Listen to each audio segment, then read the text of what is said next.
Hey guys, let me let you in on what's new. Just for the month of May, we are doing weekly agentic AI build sessions. Now, this is for you, whether you're technical or not. You can come knowing nothing about it, and an hour later, you're going to ship something real in your business. Creates real value, and there's no lock-in. It's yours to keep.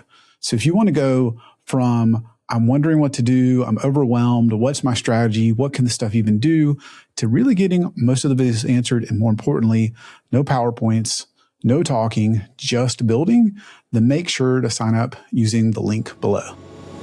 The other part of it that we're finding fascinating for our customers at the moment is where it's highlighting the people in the business who should be using it. That's the real great conversations you have with a customer, to say, these are the people that are using it in your business and look how much, efficiency it's driving for them. Okay, we've got a problem over here with shadow AI. Let's shut that down, or how do you want to approach that? The real valuable ones are, look at these functions, look at what these individuals are doing, and how much easier can we make their life. They're the really rewarding conversations that we're having.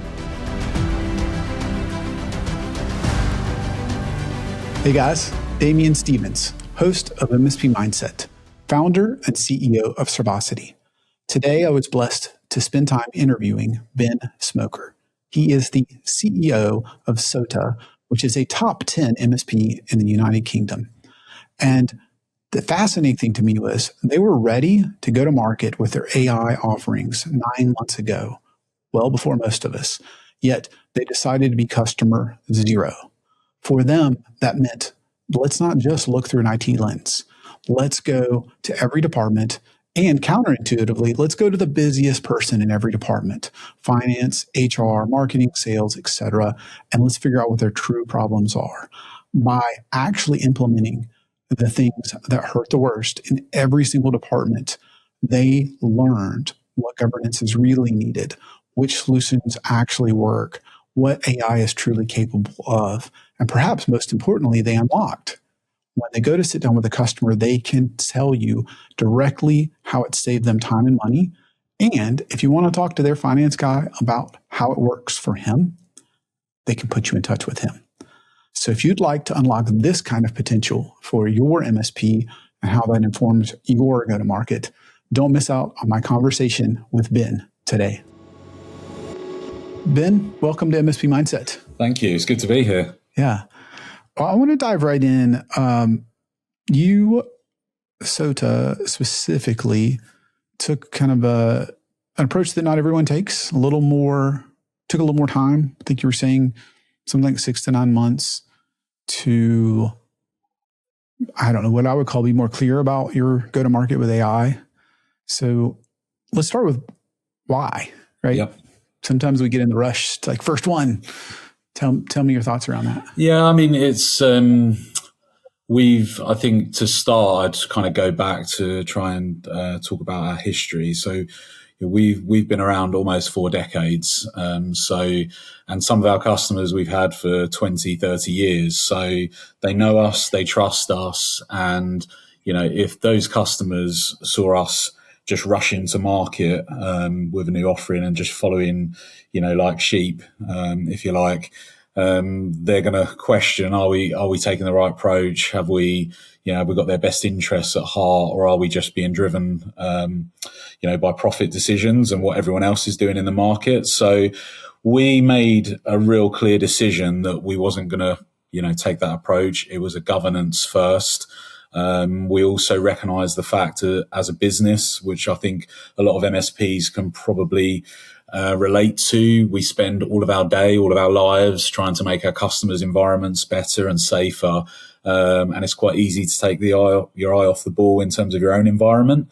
So, we went through an intense period, and, this will be ongoing around our own digital transformation. And it's not all about AI, it's about, challenging the way you do things. Is it automation? Is it AI? Is it just, putting the right people in the right places, challenging processes? So we went through an intense period, as you said, 6 to 9 months, where we really challenged ourselves on governance, using test cases in our own business to say, this isn't just about the techs. this isn't just about the customer. Let's get some test cases. Let's go to the guys in finance. Let's go to the people in HR. Let's get under the hood of, what are their pain points? What are the repetitive tasks that they do? So clearly then we started to build up a picture of, time that we can save, how we can make lives easier for those individuals. And it was a really rewarding process, because then when we're sitting in front of a customer, we actually believe it. We know we've done it because we've treated Sota as customer zero ultimately. I think that comes naturally to some of us.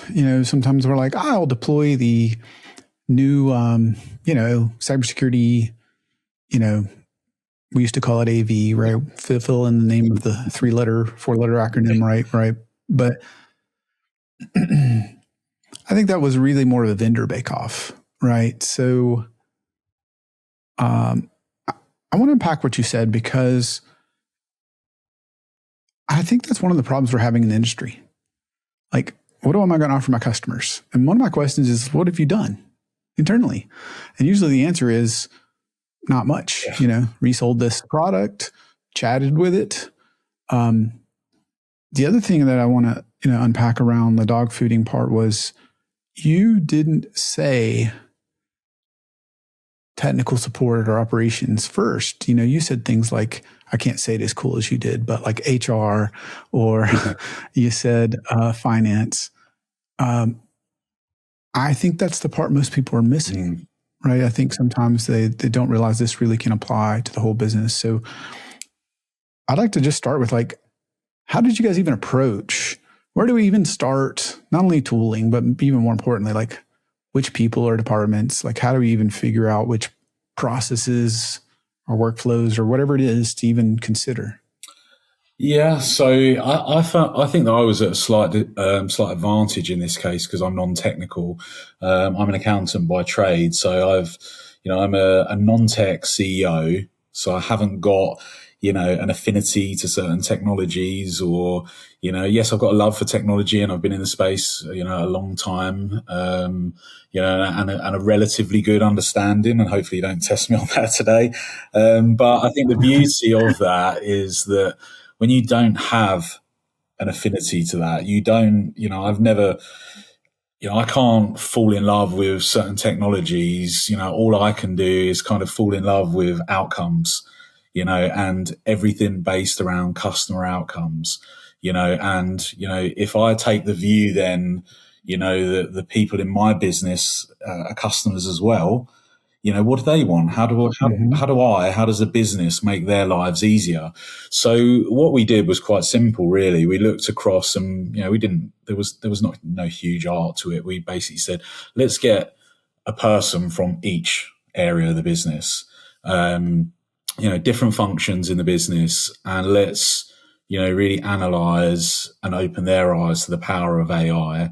First of all, get a baseline to what they're doing, how long things take, what are their pain points, hear it directly from them, and don't just sit up in an ivory tower and go, oh, we believe, this person takes this amount of time to do this. So really involve those people, get them invested. And I wasn't interested at that point whether they had an interest in AI at all. It was just get to the bottom of what they do day to day, and you start seeing the pattern, and they start seeing the pattern without even realizing of those repetitive tasks they do day in, day out.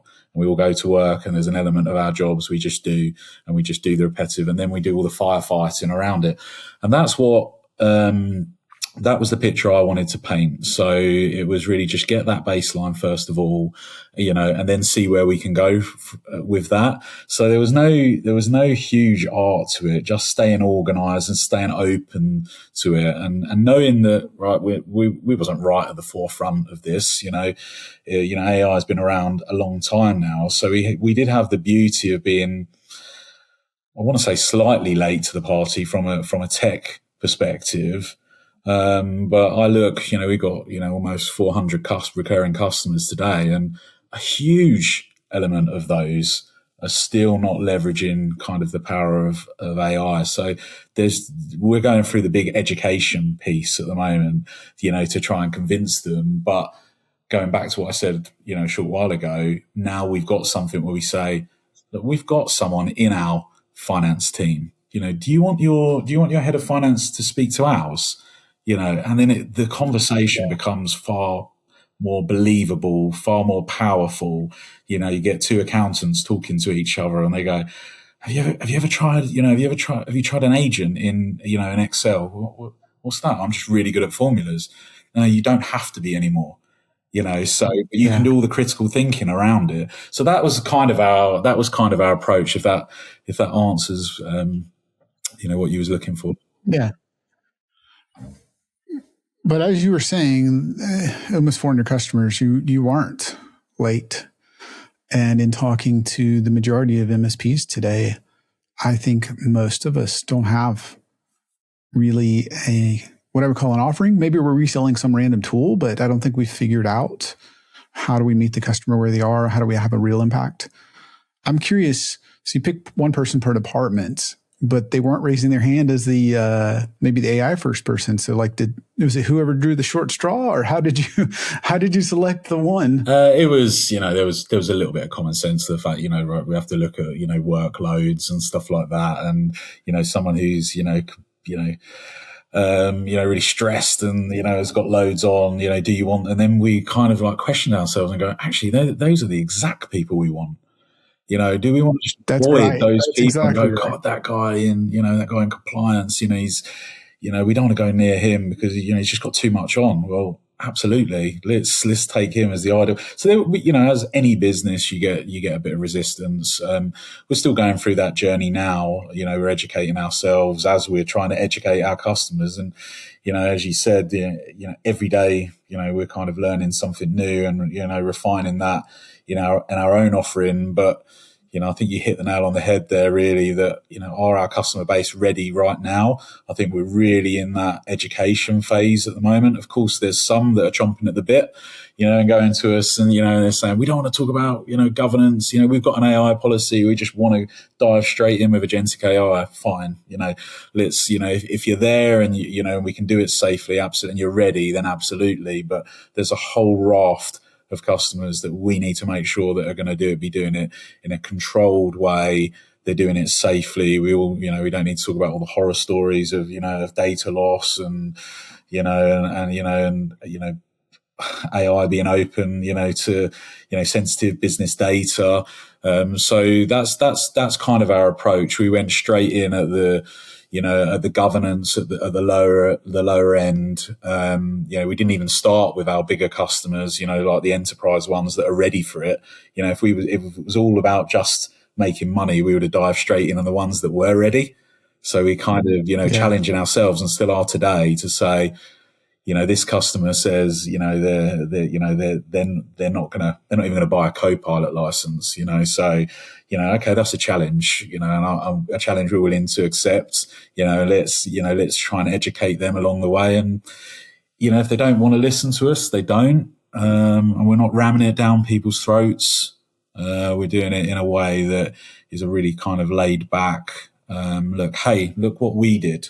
We're a business as well. We might be an MSP and a bunch of smart technical people, but look how we are still today transforming our business. And look at the benefits, and and we haven't made a single redundancy. It's about how do we empower those people to do more valuable tasks.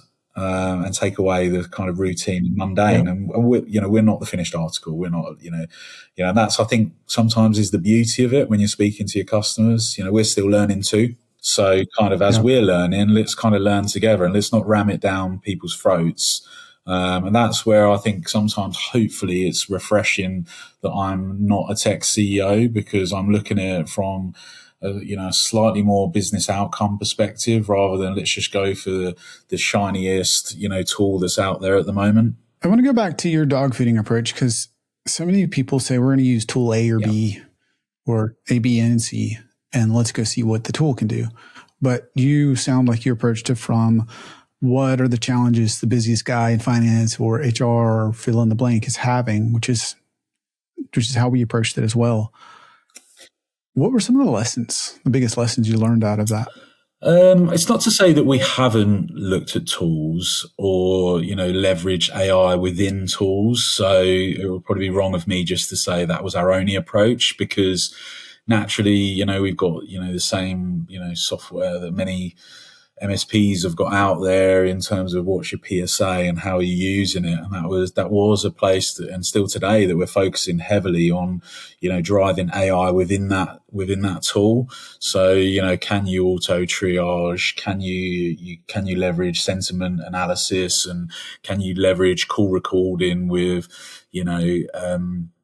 speech to text and writing up, engineers' notes and stuff like that. So of course there is still the tool element, but I think that it's a hybrid of the two. Really, it's looking at it from the tool perspective, and there certainly will be tools that that are still going to help businesses, but it's easy, just as you said earlier, just to focus on the tools. And actually, I would advise business leaders to come out of that approach and just say, let's just have a real holistic, view of each department, and let's go really deep dive in there, and let's challenge everything, because we got kind of, I don't want to say once in a lifetime, but AI has kind of just changed the landscape.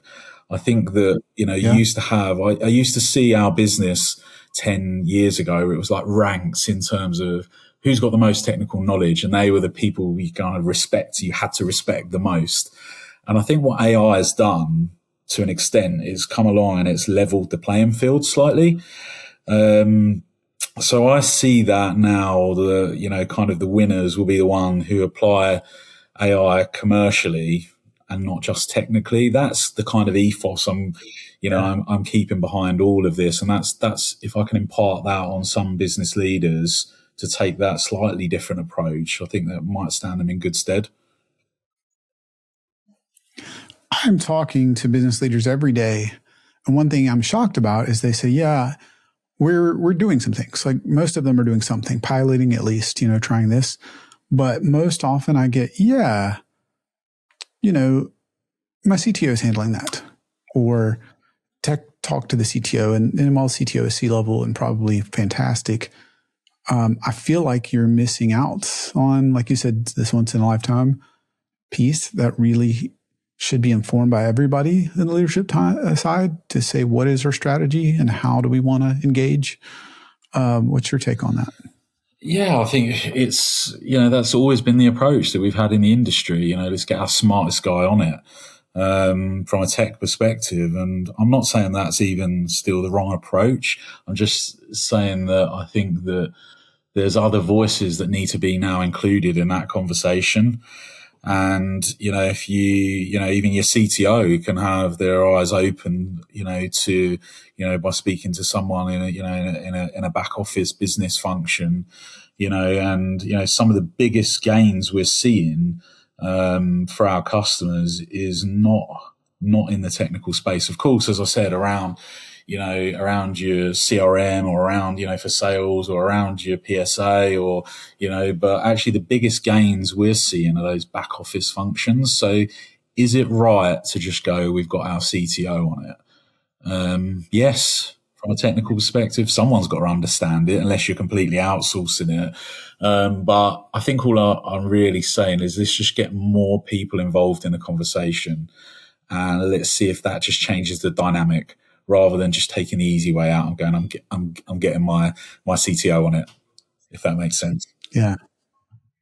I think it made sense in a different era, perhaps, because it was less building, more vendor selection, and also just, it was the opportunity I see, and see what you think, Ben, is we have an opportunity to, yes, we've helped the whole business, but no matter how much we've tried, we're not often at the board level. We don't really have a true seat at the board with our customers because we really have been the infrastructure, maybe the enablers to help you get work done faster. But we were basically, most of the time, I felt like the amazing head of IT, like maybe we were almost like their CTO. And that was great from a relationship perspective, but we had no real reason to do anything or interact with the back office, like you're saying, or the other functions. Mm-hmm. So I think that this is an enabler of that. On that note, like you did that specifically. Do you have any lessons or examples of, we did this with HR or finance, or we did these things? Because I think when I talk to people, because we're in IT, we go to the IT things. We go, service desk, or we go infrastructure. Yeah. So we've got a lot of the time it's getting people talking in the business. It's like, it's learning something new. Something new's come along. Hey, have you seen this? Let me show you. I used that example before of, an agent in Excel. I would say I've got, intermediate to advanced Excel skills. I'd say you'd have to have that as an accountant. There's plenty of people that are far, far better than me, around modeling and stuff like that. But the power that you can get now from, agentic AI around functions like Excel, unless someone says to you and shows you, hey, look at this, I've used it. And then you sit around a screen and go, wow, and then the conversation, changes to, that is so cool. That is so good. That saved me so much time. And then actually seeing people actually who are non-technical coming at it from the governance perspective, asking the questions, but what if it's wrong?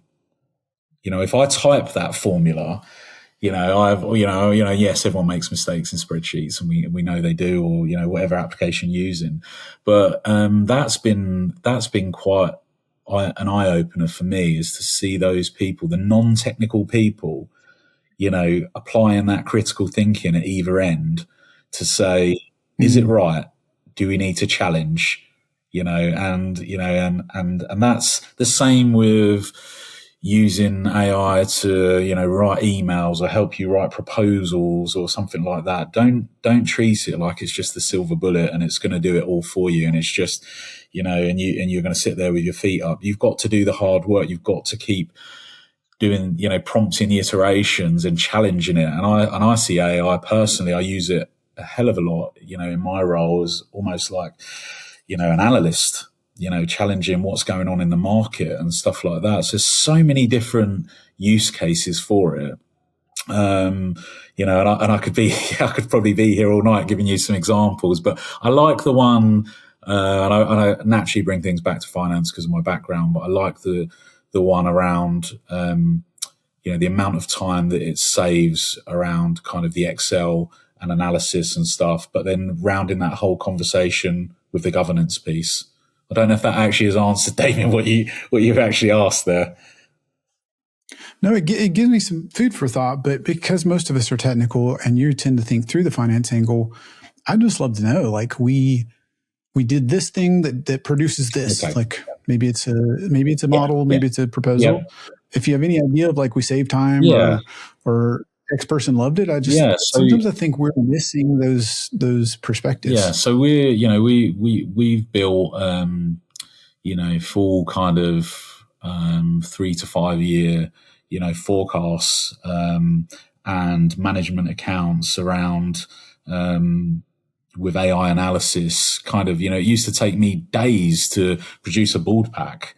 I'd spend so much time, and I'd be so, back in the early days of my career, I would be so, scared of the FD coming out, and, he was so old school. He'd bring out and he'd print out what I produced, and he'd wrote all over it, and red lines and spelling mistakes and, and grammatical corrections. And, we're in a world now where, due to AI, everyone has the ability to be able to write, in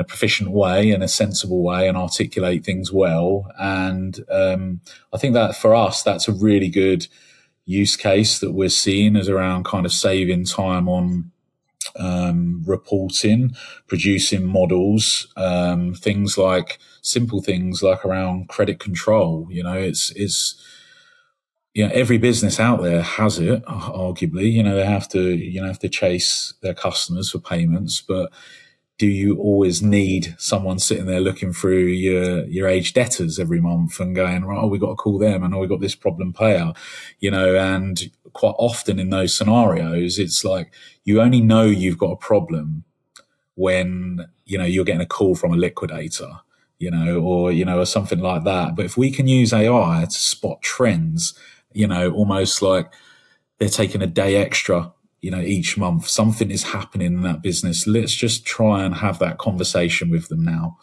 So the human element is still there. So that's what I love. That's kind of good example of, using AI to spot trends, to allow you to make decisions and take actions to prevent things happening before they do. Hopefully that's a couple of kind of a little bit more meat on the bones of kind of test cases or, use cases that we've seen, certainly internally. I love it. If you're using it and it's probably saving you time, right? There's probably some evidence there that would be interesting if you have any information there. But you also brought up something really interesting, because I think the gap between we tried it and we're using it is larger than most of us will admit. Mm-hmm. Not only governance, but, depending on the model, depending on the approach, there's risk, there's hallucination, there's a lot of things. And like you said, you've got to figure out how you verify, how you have the human element. In our team, we always say you own what you ship, whether that's an email or a spreadsheet or code or whatever. And so, because depending on who you listen to, it can do everything and you're not needed, which is not accurate, or it really can't do anything. It's a calculator and, or autocorrect, and that's all.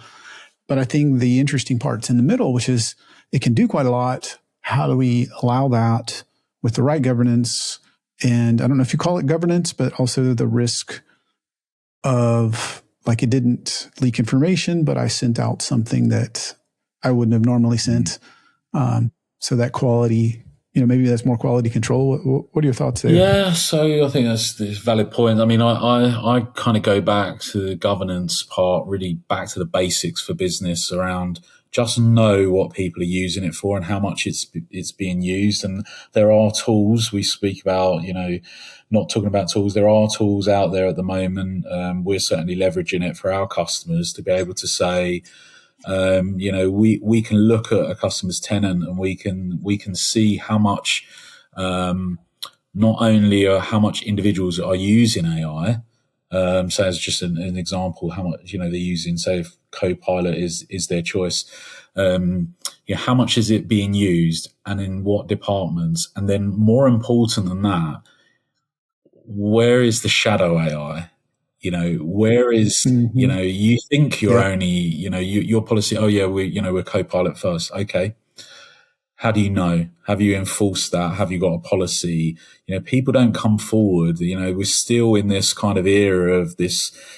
I see it every day, AI shaming, where people go, a Copilot email or, an AI email, almost discrediting a piece of work that someone's done. And I'm doing my best to kind of eradicate that so people don't have fear of using it. But it's a valid point, because the shadow AI piece that, we're saying to our customers are, we need to go to that back to the basics of that governance. Have you got an AI policy? How do you enforce it? And how do you monitor it, importantly? Because people aren't going to come forward to you and go, I prefer ChatGPT or Claude or whatever. And, and how can you actually see it? So there are ways to be able to see it. And we're certainly leveraging that with, our AI kind of services to basically say, and that isn't just a tool for people to go and, go to their staff and say, we're paying for a license for you and you're not using it enough. Or it's not just a tool for people to go and just, beat people up to say, oh, you're using the wrong tool. It's just having that kind of awareness of what it's being used for. That's the real key, of the governance piece. And then the other part of it that we're finding fascinating for our customers at the moment is where it's highlighting the people in the business who should be using it. So, and that's the real great conversations you have with a customer to say, these are the people that are using it in your business, and look how much, efficiency it's driving for them. Okay, we've got a problem over here with, with use of shadow AI. Let's shut that down, or how do you want to approach that? But the real valuable ones are, look at these functions, and look at what these individuals are doing, and how much time could we save them? How much easier can we make their life? They're the really rewarding conversations that we're having. But there's a governance piece all wrapped into that. Yeah, I want to dig deeper. You talked about AI shaming, and I think that's interesting because if I heard what you said, there's at least a couple ways, right? One is your thoughts on people saying, "Oh, you wrote that using AI," and they're shaming people. There's, I think, shaming for you're not using it enough or using it too much, or so I'd love to hear how you're dealing with that, because I suspect we're all humans and it comes back to fear, but I'd love to hear your thoughts. Yeah, I'm not out there preaching to people either way. I know what works for me and what's, how I treat it, as a personal assistant. I use it as an analyst. I use so many different factors, and then I use it in different ways. Then I speak to someone, they go, "Do you use the voice thing?" And I'm like, "Oh no, do you know what? I didn't." And then now I've realised there's places where I can use it. And I'm not advocating, using AI whilst driving, but there is a case that you can now do it safely. You haven't, when you're out and you're walking, your dog or something like that, and you don't want to be walking along, writing something into AI and speaking it, and then realizing it can speak back to you. So I know what works for me, and I'm not out there, shaming people in our business or saying you're not using it enough, or, or you're using it too much. And I've got so many examples of, of seeing both sides of that, some real ones where it's like, I can't believe some of the things I hear, still today, being on a course recently and, and sitting there and it was actually an MBA course. So you'd think they'd be, have a reasonable understanding around, AI. And someone actually said, I caught a junior member of the team using AI to write their email. I thought, wow, I caught them. So it's like, what are they going to get? Are they going to get reprimanded? Are they, is your actual policy in there, no one's allowed to use it? And what, and then dig a little bit deeper. Is there a reason? Has something gone wrong? As rather than me just thinking that person's got the wrong approach by saying cool, and I just could sit there and go, oh, high mighty, they're wrong. Yeah. Has something happened in that business for, as they've had data leaked? So I guess what I'm saying is I'm kind of sitting on the fence with the question, but it's what works for the individual. And, so I tell people how it works for me, and they can take the good or the bad. I'm sure some people look at me and think I use it too much, and that's fine. That's an opinion. But I know what it's done for, my own output. In terms of, and so I just try and impart that knowledge to people, and I listen to people's opinions, and people say, oh, what about if we lose too much of that human element and that critical thinking? What then? And I love those conversations because that's healthy debate, so that that's not a definitive answer. I can only say what works well for me. And then I try and, at any opportunity. What is your take on that? Let me challenge you. Like, what is your take on how do you personally not lose the relationship and the human element? I spend, so much time challenging AI, and to the point where I love to see it when it just gets in a mess, and it's like, and it's lost. And if you keep one thing, I've seen it on Copilot, I've seen it on ChatGPT. If you carry on a thread long enough with AI, it doesn't like it. You may as well just stop, and you may as well just start a new thread.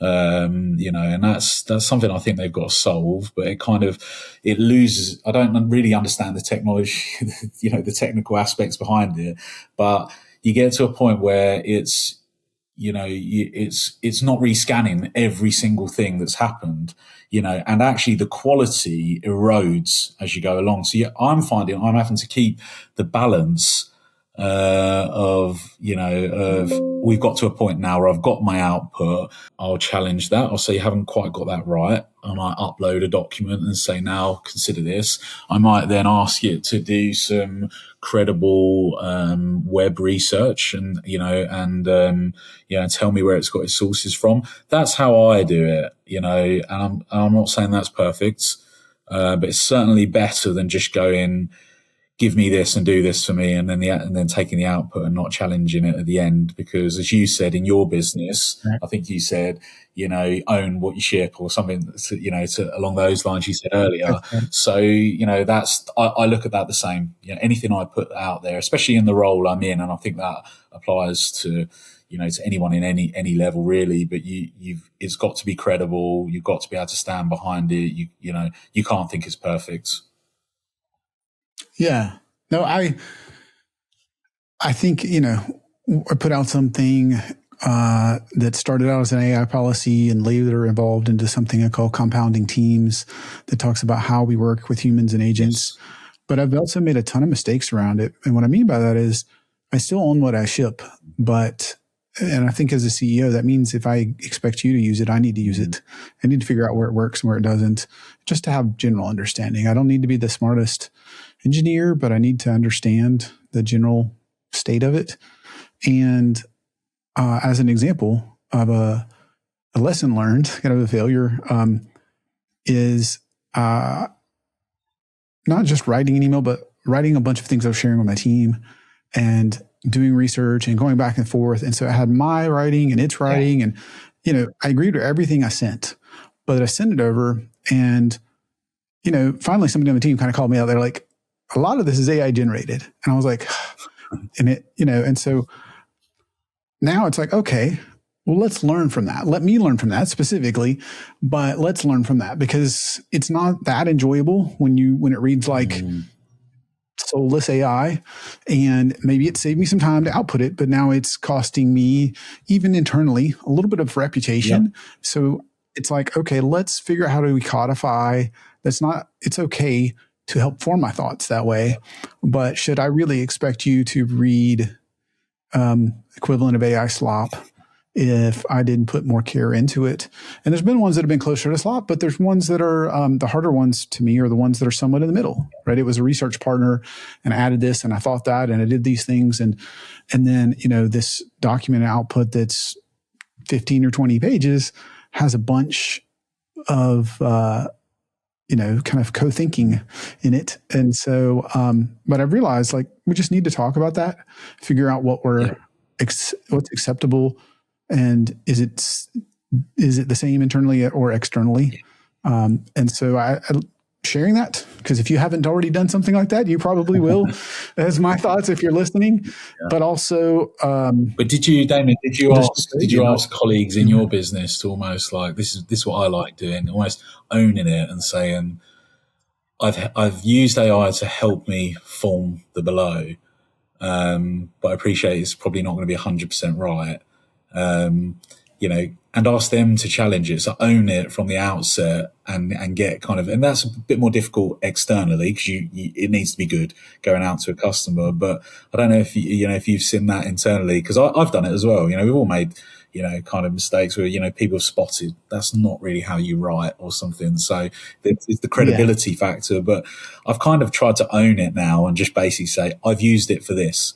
And I'd be honest and say, look, I've done the thinking before, this is what it's come out with. This is what I'm challenging. What do you think? You challenge it. And so it's almost like, I don't know if you've tried that in your business to just try and own that, and get people to try to challenge it themselves. I took it as an opportunity to learn instead of just saying, mea culpa. I said, okay, great. What do you think we should do? Not just about this document, but in general, because now we have team members all the time that are doing a similar thing. So it's almost like a disclosure, hey, it helped me. And I did. In my case, where we kind of sit, and this will probably evolve tomorrow or something, but I read every word, right? So yes, it helped become some of that, but I'm not going to just skip that. It was actually this, I agreed with everything that was output. It was certainly had paragraphs that were, you could tell if you've read much of my writing, it was just different than how I'd write. It came off as that. And I realize I'm also learning, like, there's levels of that. If it's too different, it's almost hard to imagine. It can come off very masculine. It can come off very feminine, which is odd if I'm putting it out. Like, it's not just, is the grammar correct? It's just, there's a lot of different voice in it. And so I at least own that I stand by everything output wise. Like, these are the ideas I'm trying to communicate, which I think was the core for an internal piece. But then I think it's an ongoing issue. And as we see this proliferating into SOPs and knowledge base and other things, I don't know if it's the right, but we're working on a tool right now that actually tracks the provenance of which lines are written by a human versus AI. And it doesn't mean we won't read them. It's just, I know that I want to put more of my ideas into it for research and less of its ideas into it. So anyway, yeah, I've got something quite interesting to add just on that writing style piece, because again, look, I'm not saying, learning every day, and we're not certainly AI experts. We're an MSP first, and we own infrastructure at the end of the day, so we're still learning. But something that someone showed me just on that writing style piece, because I have the same dilemma as you. It's almost like I've used it. It's now changed the good stuff that I've wrote, and it doesn't sound like me anymore. And people are going to see that. And then someone opened my eyes to the fact of, there's, I think certainly in Copilot, and I'm sure all different platforms have it, but I think it's called Copilot Memory. And it's like, you can talk to it to basically then say, or just say, this is how I do write, this is what I sound like. So in that way, you're not always having to put that prompt back in and saying, make this sound less AI generated, or that double space long hyphen, or dramatic single sentences over and over. So you can say things like, avoid that, avoid this is how I write. And I've even taken it a step further to basically put things in there, like things that I'm passionate about, like our vision and our purpose as a business. So, what are our values? And I've kept that in the memory in there. So then when I ask it to analyze something, it then prompts me, and then it says, and that ties in well, with one of Sota's values, or one of your objectives for this year is to grow in cloud and to be hybrid cloud enabled. So if, for anyone listening, that's something, a little tip that I was showing the other day that I absolutely love. And it's saved me a load of prompts around writing style, but absolutely at the end of it, still, make sure it's, it's you at the core. Yeah. No, I think that's a great example, because what that makes me think of is there's a few issues. One is any tool nowadays, if you work with a little bit, you can help develop and it can write like you. But then I don't want to outsource the relationship. Yeah. So how do I do that? But not just, every time you ask me for an email, my agent writes it for me. And so right now, the idea is I use that for assistance, but I don't hit send. Right? I sign off on it. I edit as needed. And, but then the other part that I think is very similar, but most people miss, is anchoring it in your vision, your core values, the things that make you Ben, and the things that make Sota. And that's the part I feel like a lot of people are missing. And I think that's actually where some of the state of the art is, right? Is working on how do you do that across a team. We're working on a product of how do you have that across the team in kind of an organizational memory, if you will. Yeah. Because I think that even if it can sound voice like me, if it's not going to have my core values or other things, sometimes I think that's worse, because it could almost trick you, even if I didn't need to, into sounding like me. But if it's going to go on and talk about things that don't quite align, like maybe it's not orthogonal, but it's still maybe adjacent. I just know I would end up rewriting more of it. Is the answer. Yeah. I think sometimes it's refreshing to also just, also take a break from it. I found, and Yeah. seeing if it's changed. AI has changed the way I work. It's changed. Has it changed the way I write? Has it changed the way I think? That's when the conversation or thought process starts getting interesting. If I then stop using it, have I changed from when I was using it before? And I think the answer is yes. I work in a slightly different way than I used to, years ago. So I think that's a whole different subject, but it's quite an interesting thought to pose. I want to go back to something we got into earlier that I think is interesting, that I think we had a common experience around the culture and sometimes the fear.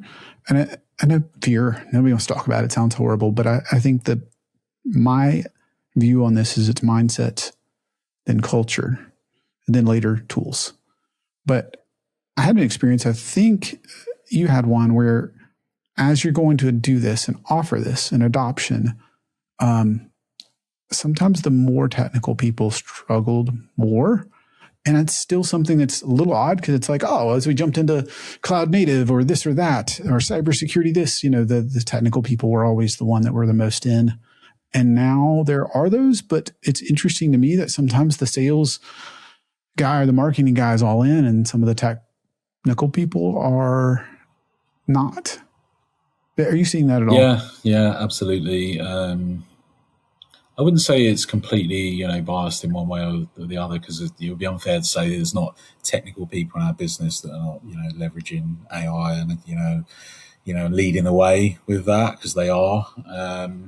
They have to, because, we're advising our customers, and we're showing them, look, this is what you can do. So, absolutely those people, from a pre-sales and a sales perspective, they need to be those people that have embraced it, but it's kind of the back off, behind the scenes technical people. It's definitely have seen an air of senior technical people who are really fundamentally against it, and that was kind of interesting, a little bit foreign to me. Because like you, as you just described, I always thought that, just technical people would just go for the latest and greatest and embrace it. And that's not what I've observed. So then that, the next question in my mind, well, why is that? And, are they scared of it? Do they not understand it? Do they think their skills are going to become irrelevant or replaced? So is it that fear element that you mentioned before? So I ask people quite simply, I say, why? And it's not coming from a place of, so I can say to you, I'm right and you're wrong. It's just understanding, is that, without them saying it, is that coming from a position of fear? Or is it just personal preference? And I think we're seeing a mix. And like you say, and then you've got people in different functions of the business, completely non-technical, and they're the people that you think would just be set in their ways, and they've always done their job the same way, and maybe the least technical people, and then all of a sudden they're massively embracing it, and they're your advocates, and and they're teaching some of the technical people. It's kind of changed the dynamics of businesses, and certainly within an MSP. So I think everyone is slowly getting on board. You keep hearing people talking about, fearing for jobs, in the future. And we have, a lot of people in our business that have kids of a certain age, and people are thinking, well, what are the skills they're going to need when they're older? I've got a 19-year-old and an 18-year-old, one of them, the youngest one, about to go off to university. And, we're having conversations about where her career is going to go. And then in the back of my mind, I'm thinking, what will AI do to that? And then, now, she was quite innocently just excited about the direction she was going. And then is it fair to then put a doubt in their minds? So, so I think it comes back to fear. If I'm honest, if I had to pin it on anything, I think it's people being fearful that their jobs are going to be replaced. And we hear a lot of people just saying, ultimately, and I believe this, I don't think AI is going to replace people's jobs, but people might be replaced by people that do use AI. That's kind of the Yeah. simple thing, and that's just a challenge I'd leave in people's minds, because if someone comes in and they can do the job at exactly the same level as you, and they're completely got the same skill sets, but they can produce more and they can do it quicker, then what is a business going to choose? I might be Yeah. wrong. No, I think to a large degree there's not really a choice, because a business is generally hired for an outcome. MSPs certainly are, right? I need security, I need governance, I need things to work, I need these things to happen. And if those outcomes don't happen, they will find somebody else.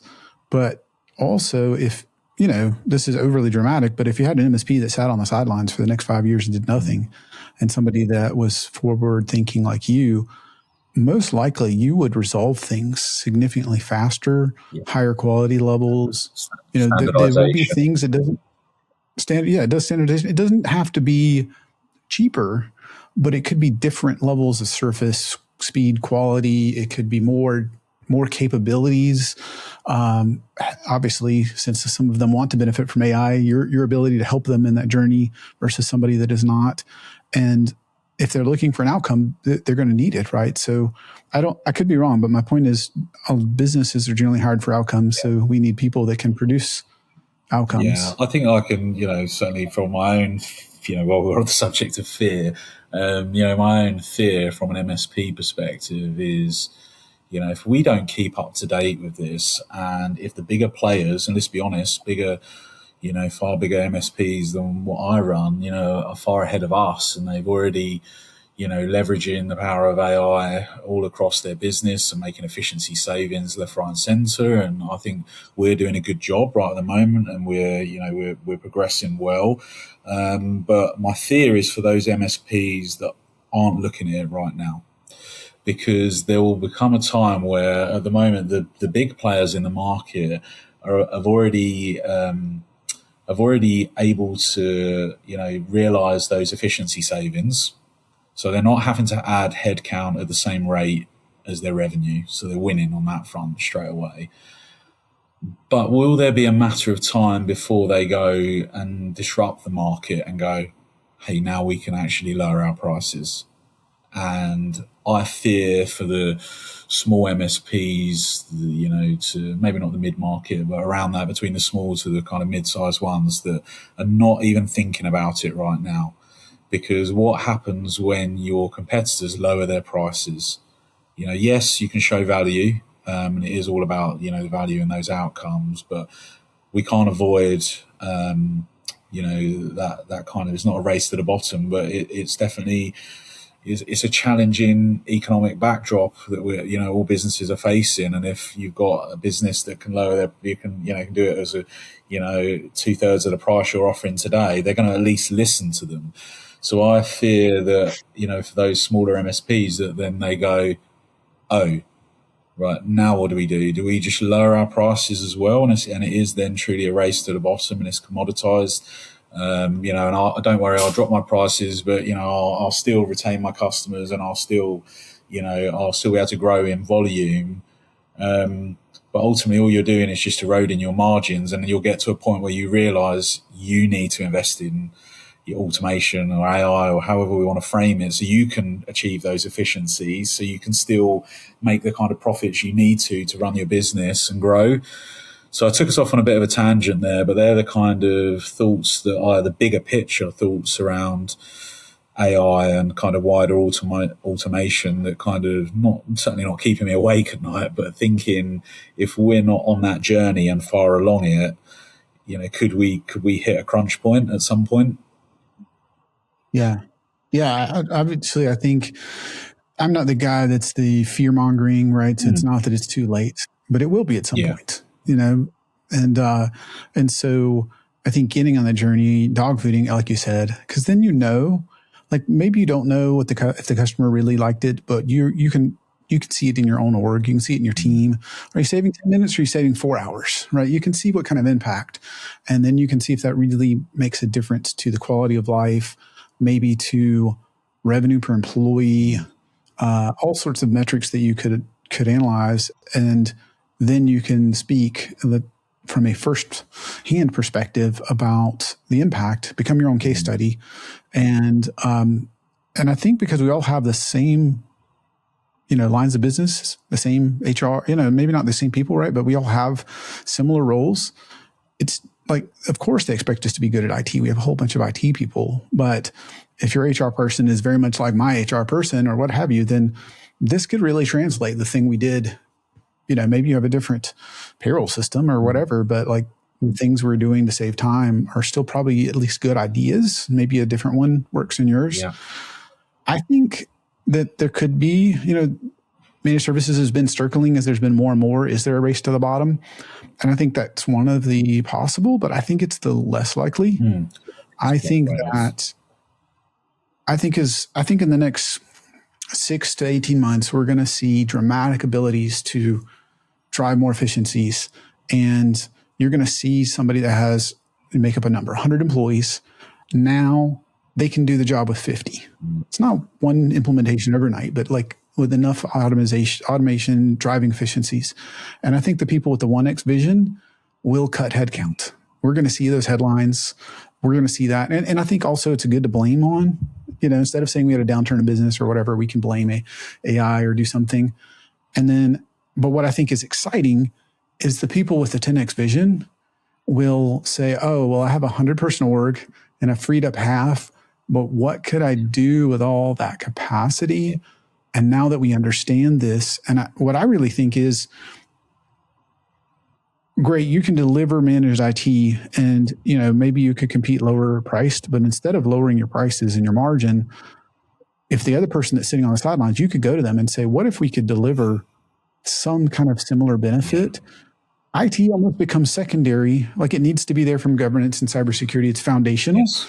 But I think that what we're going to see for the first time, what I'm excited for the first time is we truly could be a strategic player with our clients and actually improve things like revenue or the bottom line and not just from an IT perspective. And the thing is, I may only have a certain budget for IT, but if you tell me you're going to increase leads or velocity of leads or close rate or patient seen or whatever that is, the budget is far different now. Yeah.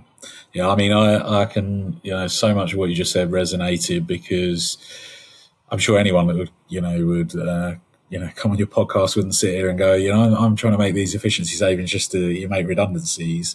No one's going to say that, but, I'm quite passionate about the fact of exactly as you just said that, we've got 80 staff today. We're leveraging automation. We're doing things, more in a more standardized way. We've got a long way to go still. We haven't made redundancies in that space, exactly as you described. We've saved time. We've allowed people to, work on more valuable stuff. It's made us ask questions about, what MSPs do for their customer, and we all follow trends as MSPs and we go, and everything now is remote only, and it's remote first, and that's the efficient way of doing it. But then it asks you a question, well, if you've got more time and if you want to stand out from your competition, what more can you do to add value? What can you do from a customer experience perspective? Can you just send someone to site? And you didn't need to do that, but you send someone to site, and there's that human element now, which has been leveraged by the fact of us, embracing automation and the use of AI. So, and then the end user now judges you on how they feel at the end of that. And they've had someone turn up who didn't have to do that. So that's the great side of it from internal perspective from an MSP. The thing that I worry about is that we're trying to educate customers to basically say, can you be using it? Can you make efficiency savings? But it doesn't matter what you and I say now, business owners will be thinking about, okay, that's great. I've heard that. I want some of that. And I'm just going to save money and I'm going to cut some heads. So it's almost like you get that moral dilemma of the fact that, are we trying to make their lives easier, and at the at the risk of other people's jobs in their business. That's the kind of internal dilemma I have. And, the only way I get around that is by educating our customers to say, don't do it for that reason. Think about, don't think about tomorrow. Think about, think about 2 years time, let's think in decades. Where do you want to be? And you're going to need those good people. So that's the way I frame it. I love that, Ben, because it aligns with what I say, right? Augments, not replace. Yeah. And I think there's going to be an opportunity for us to help in a more strategic way. And that you nailed one example, right? Because unless you're Walmart or Amazon, you're probably not, your value prop is not the cheapest. Like that's what they do. Yeah. Their value proposition is kind of the cheapest. But unless you're one of those, unless you're that, your value prop as a business is probably not literally the cheapest, which means cutting, it doesn't matter if it's COGS or people or whatever, is not necessarily make you more valuable to your client. And you're pointing that out before they go do something that they might regret, and helping them grow into deeper relationships with their clients, new areas, new lines of business, things they didn't think they could do before. I think they're going to be those people. I wish I could say nobody's going to do that, but people will. But I think the people that invest in people and augment them are going to have nonlinear returns, because it's not like I had 100 and I went down to 50 because, AI and automation enabled it. And I'm socking away a bunch of cash. But then the person that kept the 100 and has at least the ability of a 200 org is going to multiply that into more like a capability of a 300 person org. Now they're going to outcompete in all these other areas and new lines of business. And, you fast forward, like you said, thinking a decade, and they're going to have, 10 times the business that you did. And for the first, year, you socked away a lot of cash. But other than that, you might be looking at a business with no future because you really haven't. To me, it's like a manufacturer or something else that just never made the investment in equipment. Yeah. And if it had a 10-year life to manufacture something, you wrote it for 30 years till it fell apart. And then you drained all the, all the assets out of the business, then what are you going to do then? Like you've ridden it all the way to the end. Yeah. There's nothing left. And I think the people are the difference maker. Yeah, I would say those 50 that you've kept and they've seen 50 go, what's their mindset? What are they thinking? Well, what about when they get even more efficient and they drive more automation? Do we go down to 25? And do I want to stay there and see what they're capable of doing? And it makes me think about the kind of COVID era. I think I mentioned this when we spoke before, but we as an MSP, we knew that we got incredibly busy at the start, and everyone was gearing up to work from home, and we had to make that happen for our customers, and sometimes at no extra revenue. And we knew that we was going to be incredibly busy, so we was like, we're going to be really busy, but then we're going to have a lull. And we could just follow that status quo and that trend and furlough a load of staff and just keep the core people there, or we could just take a different view, and that's what we did. And we just basically said, we won't furlough a single person, and we will just, now when we go into that quiet period, that's our time now to double down on training, on making ourselves better, making our business better. And I'd like to think by doing that, I'm not painting the picture that we're the best business, or what we've done is right, but I'd like to think that we retained staff, we bought goodwill. When you hit those hard spells and everyone has their ups and downs, and and you've got that goodwill, you've got it in the bank with those staff, and I'd like to think they stay around longer. And I think it just, I think they think that's the type of business I want to work for the next decade, not the next year. And I wouldn't want to be that business that people are looking over their shoulder going, they cut 50%. When are they going to cut the next 50? Yeah. No, I would go a step further than you and say that is right. And what I mean by that is if you think you can run, like there's a few headlines out there of like a one-person $1 billion business. Like if that's your deal and you think you can do that, then go for it. But for me and you and everyone that knows that the people are the differentiator, then that is the right thing to do, because we know we need those people. We've fought so hard to get them. They have so much, domain expertise, and not to least to mention the message. We invest so much in culture, and the message that would send to toss people out and say, I always imagine like, why would you do that first? And second of all, if you did, like, can you imagine, doesn't everybody want to be on board with this new initiative to automate and streamline? I think there's enough fear that people have around, just change. It's never changed faster. I have a engineer on my team that started out with AI and saved 10 minutes every time he did something, but he built full agentic operations, and then he comes back and he's like, I've saved 6 hours a day. And that's crazy, right? I mean, if you think about it, but even though he'd been here a long time and there was trust, he still, I think, was looking there going, I wonder if you're going to keep me, like, most of my job. Yeah. And I think the short-sighted people would maybe make a short-term decision, but that's exactly the kind of people that will help create more value. And in his case, he shared it with others on the team that benefited. And to me, that's why I got into this and why he got into it. And a lot of our team, it's like, we got into this to help people. Yeah. Sometimes that's our people. Sometimes that's the client. Sometimes it's both. Yeah. But, any of the other things is not helping people. Yeah. It's not growth. Yeah, I completely agree. Well, Ben, I feel like I could talk to you for hours, but I don't want to take up your entire day. Thank you so much for being on MSP Mindset. Thank you for inviting me. I had a great time. As I said, listen to your podcast, big fan, and really appreciated being on here.